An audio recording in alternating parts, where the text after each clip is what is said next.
What's up, y'all? Master Hogan here on Flexibility Friday.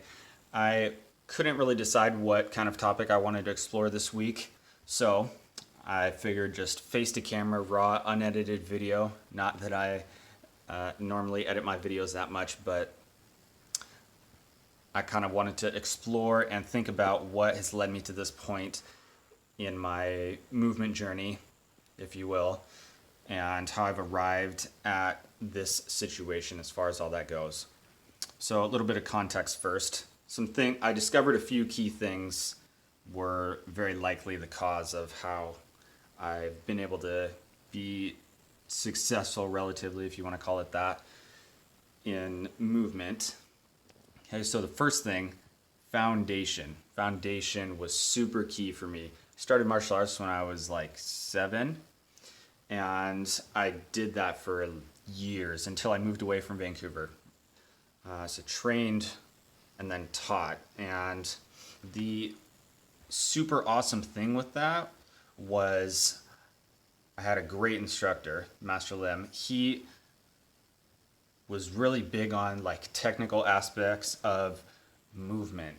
So from an early age, I learned how to take thoughts and translate them into actions that I wanted my body to perform. Okay, so first and foremost, I think that kind of thinking about movement was something that really helped me.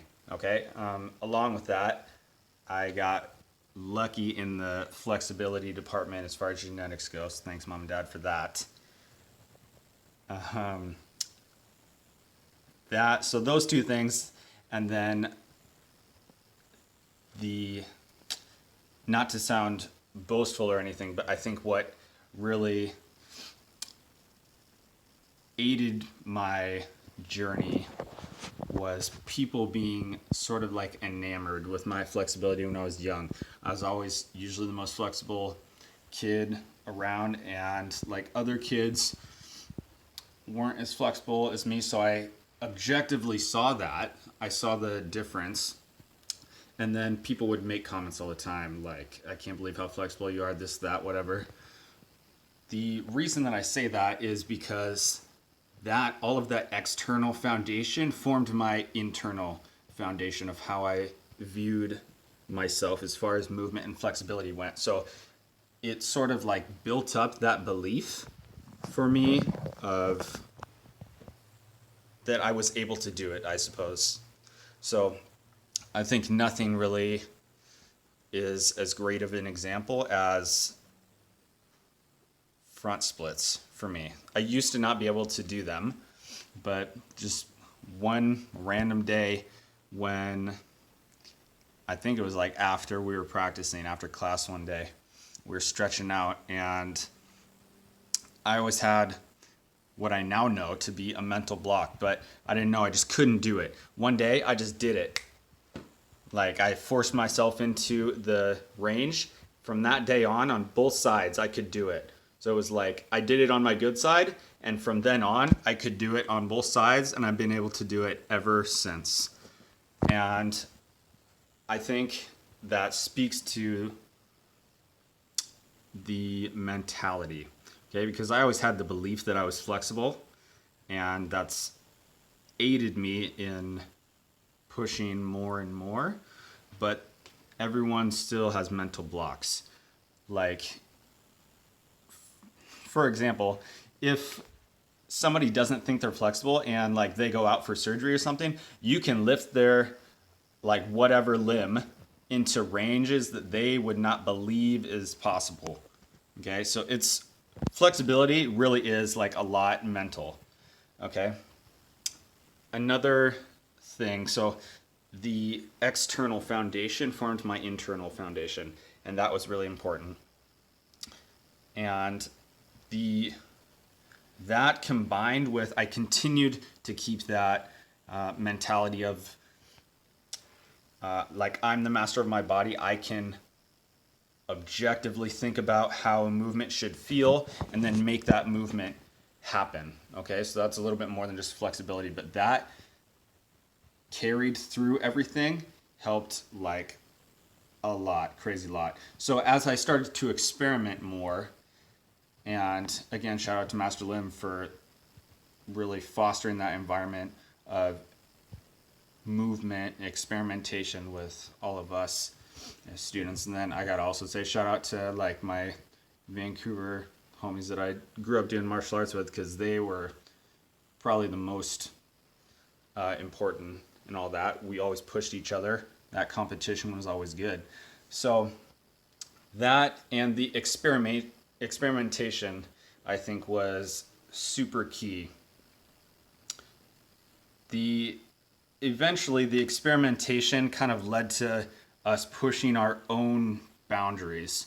So it wasn't necessarily that we're doing crazy stuff all the time, but it's always we were testing where we were at so that we were always trying to get better. You might call that overcoming. We're always like trying to overcome, and the competition between us and between each other always led to us overcoming where we were at more and more and more. It fostered that environment. So foundation, major key. Experimentation and play, another major key.